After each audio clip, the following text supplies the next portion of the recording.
Well, everyone, the 2024 special has happened again. Another live service is falling to pieces, and this time it's XDefiant, which is Ubisoft's Call of Duty competitor. Because, if there's one thing that Ubisoft absolutely needed this year, it is yet more bad news.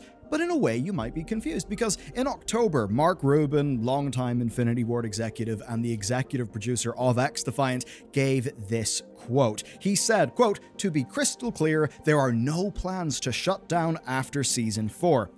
Which didn't exactly age well. You see, a few months before that, he was responding to player frustrations and he said, if the game isn't for you, that's okay, you can move on. But unfortunately for Mark, they actually did move on. And now we're in a situation where XDefiant will shut down after its first birthday. They're actually not even bothering with a Steam launch. And now nearly 300 staff are losing their jobs and 2 whole studios are closing. It really is quite the story. So let's dig in with a quick little ask for you. Could you hit the sub button? And ask from me to you, and the reason I say this is it gives YouTube a positive signal, and that helps open doors for my team and get our content out there.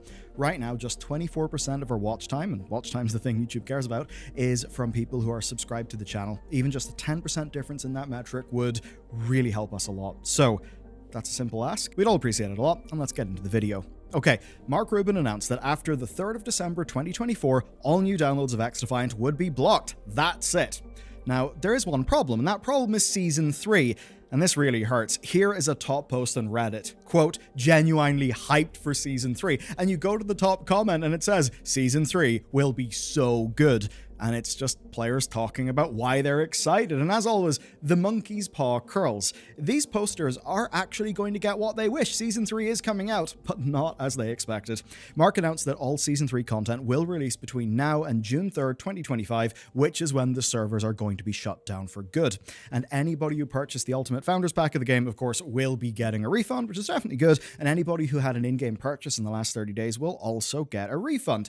All that stuff's good, and in his post, Mark essentially does the usual, right? He praises the work of his team, he thanks Ubisoft for believing in the project in spite of the risks, and I've got to be real with you, this is a weird-ass story because the bungling of this game and the missed opportunities are honestly off the charts, but in a way, I can actually see why.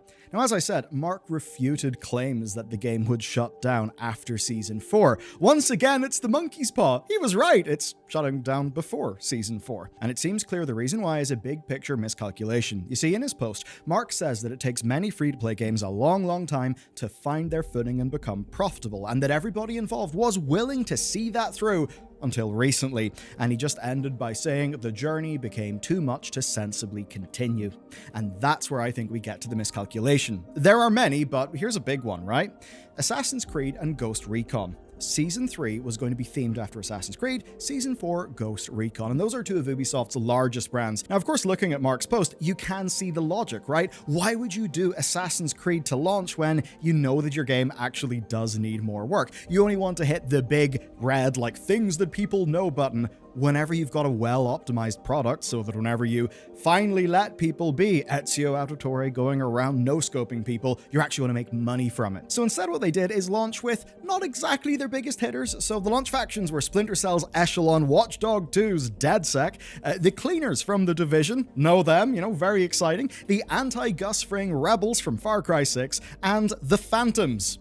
The Phantoms from top-selling 2014 Game of the Year, Ghost Recon Phantoms, and I suppose to sum up my thoughts on that launch lineup, John 1135. Now, post-launch, right, they added in Siege's Germans, which is fair enough, and the Highwaymen from Far Cry 5 New Dawn, which is the hit 2019 spin-off expandalone thing that is confirmed to have definitely sold copies, just like barely any of them. Comparatively then, Assassin's Creed being Season 3 would have been massive. Assassin's Creed themed maps, characters, and I'm sure the Hidden Dagger, Apple of Eden, and Eagle Vision abilities would have been completely fair and balanced.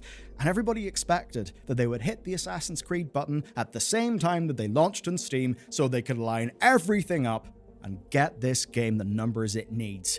But of course, now it's dead. So let's talk about the damage. In an internal memo, Ubisoft's chief studios and portfolio officer said this: "We've not been able to attract and retain enough players in the long run to compete at the level we aim for in the very demanding free-to-play FPS market. As a result, the game is too far away from reaching the results required to enable further significant investment." And you know what? The word significant, I think, is actually apt here. So 2 studios are closing down, and unlike Ubisoft's norm, which is actually not to close a studio and just fire everybody, here they're actually firing a lot of people. There are going to be lots of people without jobs. And you have to remember here the broad context of the story. Ubisoft is a company that is under threat from activist investors who will absolutely seize on any weaknesses in current management's decision-making. Actions speak louder than words. Saying you'll do better is one thing, and in the context here, doing better is controlling your costs. So under half of the impacted developers are going to be moving to other studios, and the damage is this: 143 fired from San Francisco, 134 fired from Osaka and Sydney. San Fran and Osaka are being shut down, and Sydney is downsizing. And I said significant investment. That's a lot of people, but also San Francisco. Not exactly a cheap city. Now, that San Francisco studio's done games that you've played. As an example, South Park, Fractured Butthole, Rocksmith is another one. Osaka handled the Pet series, but then Ubisoft basically turned them into a support studio. And that's kind of the damage. It's really bad for a lot of people. But next, how the story broke and how XDefiant failed as hard as it did. XDefiant was actually Ubisoft's fastest game to hit 5 million players. They had a lifetime count of 15 million, so if you are an exec taking a look at numbers, those look really good. But of course, if you're a player, you'll know that they were, at best, a little bit misleading. Frustrations grew with the game, problems were unsolved, and in July, as I said, Mark Rubin said, hey, if it's not for you, you can move on. Obviously, with the expectation that they'll fix it up and maybe then it will be for you. But where it changed is August. Insider Gaming have a lot of Ubisoft sources, and they broke the story that according to those sources, XDefiant was struggling to maintain 20,000 concurrents across all platforms. And look, 20,000 people is a lot of people, but if you have got that many, hundreds of staff, and they're working in places like San Francisco, that is stupidly expensive, and you will need better numbers. Here's a lot of why this game was a flash in the pan. It's really bizarre. So XDefiant started earning mindshare in 2023. It had a beta that basically earned enough praise and concurrent players to raise people's eyebrows. Essentially, people felt that it was getting close to a COD-like experience, but free to play, and very importantly, led by the guy who didn't like skill-based matchmaking, which has been a lightning rod issue within COD and FPS for years. But it didn't launch in 2023, even though it was supposed to. Ubisoft delayed it. They cited technical issues that were apparent at scale, which, I mean, yeah, fair enough, could have been a problem. But here's where things get rather interesting. Insider Gaming sources say that this game, in fact, had been ready, at least in some version, for a launch since 2021. But then a management clique basically insisted on more and more features, and this led to a ballooning scope, the team going way past their deadlines, and essentially that management clique also being responsible for toxic behavior and stuff that made the studio unpleasant to work in. In a world where they had a really good COD competitor in 2021 that was maybe just Ghost Recon, well, we could have a little bit of a different story here. So it's all kind of damning. Now, they eventually launched the game in May 2024, warts and all, and that's obviously why Rubin said, yeah, we gotta update this game. If you don't like it, you can leave. Now, I'm not going to sweat the details, but the TLDR is the usual, right? Netcode, hit detection, the exact sorts of things that the core fans of shooter games actually care about a hell of a lot, especially the people who will also notice the impact of things like skill-based matchmaking. But to make matters even worse, they just didn't have the content pipeline to keep people, even though they had this team just shy of 300 people. So limited time modes were not added until midway through Season 2, versus Call of Duty's actually overwhelming fire hose of content. They basically looked thin. So the question is, would that initially planned 2023 launch have saved them? Obviously nobody knows, it didn't happen, but, well, if you know the state of Call of Duty, this is going to sting a lot more. You see, Call of Duty Modern Warfare 2 was absolutely floundering with its multiplayer at that time. It was really weak, so they could have launched against a real weak Call of Duty entry. A weak Call of Duty entry where people were just about to find out the really awful news with the Modern Warfare 3 campaign. Basically, Activision completely shat the bed, and they cobbled together the Modern Warfare 3 campaign, mostly out of the Verdansk map, if I remember correctly, which, let's just say, was a little bit of a contrast to the blockbuster that was Call of Duty Modern Warfare 3, brackets, the first time they did that years and years ago. So the point is, they had a perfect launch window, and they just weren't able to make it, and by now, in 2024, 2024, they just cannot hold a candle to, say, the state of Black Ops right now. It's got zombies as well, single player, it's generally regarded as an excellent entry in the franchise. But through this you might be thinking, hang on a second, if Ubisoft always killed things this early on, if they weren't even willing to try Steam and Assassin's Creed, which are two fairly big buttons to hit, why the hell is this the same company that has Siege and For Honor, which both had really weak launches and then grew into at least niche dominance? If after hearing this news you're thinking, oh great, Ubisoft are getting out of live services, it's all going to be okay, we're going to get good games again. No, that's definitely not what's happening. So their studios officer that I quoted from earlier made it very clear that they absolutely have live service as a pillar of their business in an ongoing fashion, and she basically cited their wins. And here it's overall a mix of two things with XDefiant. There's the market, and there's how Ubisoft is feeling the heat, not just from audiences, but also from investors. Number one, the live service gold rush is over, right? The incumbents have settled. Whenever Siege came out in 2016, it just did not have the competition that we now see in 2024. There are just so many people, and it doesn't even have to be direct competition. An Apex player is still a first-person shooter player, right?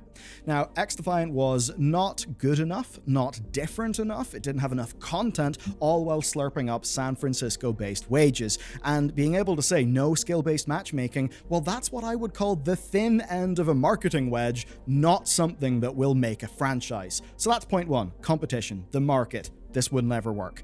Point two, then, is Ubisoft's brutal situation. So let me run you through that. Basically, in 2016, Vivendi were beginning their hostile takeover attempt. We've got other videos detailing all of that. But on the public-facing side, the games, well, they weren't really impacted. You see, at that time, Ubisoft was shipping Assassin's Creed, getting loads of sales. The Division had sold incredibly well. But 2024 is so much more precarious. Activist investors are currently pressuring the controlling Guillemot family to sell Ubisoft to private equity firms, who basically, if they were to get more ownership, get more control, would 100% want to slash the headcount of the business utterly to the bone, and then take inspiration from how Activision ruthlessly optimized its operations around Call of Duty. That's the thing. Activision is a stupidly successful company, but as gamers, we can see the diversity of their content absolutely reduced to just Call of Duty. And so under all of this pressure, if you are Yves, the CEO of the company, Yves Guillemot, and you still want to keep it being a family-controlled business, well, you can't say words, right? You need actions. Assassin's Creed Valhalla is the jewel in your crown, but other than that, the crown's falling off your head. Pandora struggled. Lost Crown struggled. Beyond Good and Evil 2. Need I say anything more? Outlaws didn't land. Shadows got delayed, and it got delayed out of a big, juicy Q4. Ghost Recon as a franchise needs substantial rehab. Splinter Cell. Where? Who knows? I certainly don't.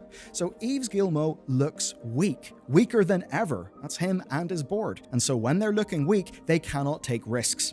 Killing XDefiant and then putting staff onto another project is what we call a risk, because you do not know if that project will bring in return on investment in the future. But what you do know is that that team's expenses will be paid in the now. And it's in the now that you are looking weak and you are basically under attack. Anyway, that point made. Let's talk about what's next. In the live service realm, things are happening. Rainbow Six Siege is rolling out its PC console crossplay, so live services will truck on. Ubisoft also wants to strengthen its back catalog sales, and that's why we're actually seeing next-gen updates to old games. A good example is Assassin's Creed Syndicate, which just got a 60 FPS update for modern consoles, and even take, say, Assassin's Creed Unity. It was a notable, I would say, lolcow of a game. We all remember the images from its launch. Some of that was because that game was actually so technologically advanced and ahead of the consoles that it was shipping on. There are features that were in that game from a technological perspective that we actually don't even see commonly pulled off today. That's a decent example of, we have an entire game from the past, how about we polish that baby up and we start selling it to people? And that's especially because the likes of Syndicate and Unity suffered from Assassin's Creed burnout, which was very much a thing back in the yearly Assassin's Creed days. So, Ubisoft can still point to continual live service successes with Brawlhalla, Siege, and so on. But what's a far larger risk is that their multi-million unit selling big titles that go on to sell countless DLCs, that those fall over. That pillar of their business dies. So if Shadows launches like Outlaws did, they will be in deep trouble, and there have been troubling stories about the development of that game. And so if it's still going to be choppy waters ahead, and you are Yves Guillemot, Or perhaps the other Gilmo brothers, and you're thinking about how the Gilmo brothers company has, exerts its ownership over whatever shares it's got of Ubisoft, backed up with Tencent, and you're basically thinking, how do we, the brothers, stay in control of this company? If you see choppy waters ahead, you have got to make decisions now that will insulate you against the attacks you're about to receive, and that is why those people have no longer got jobs. The vultures are circling. And with that said, well, the vultures are mighty hungry these days. They've got a lot to feast on. To learn more, you could check out this video next.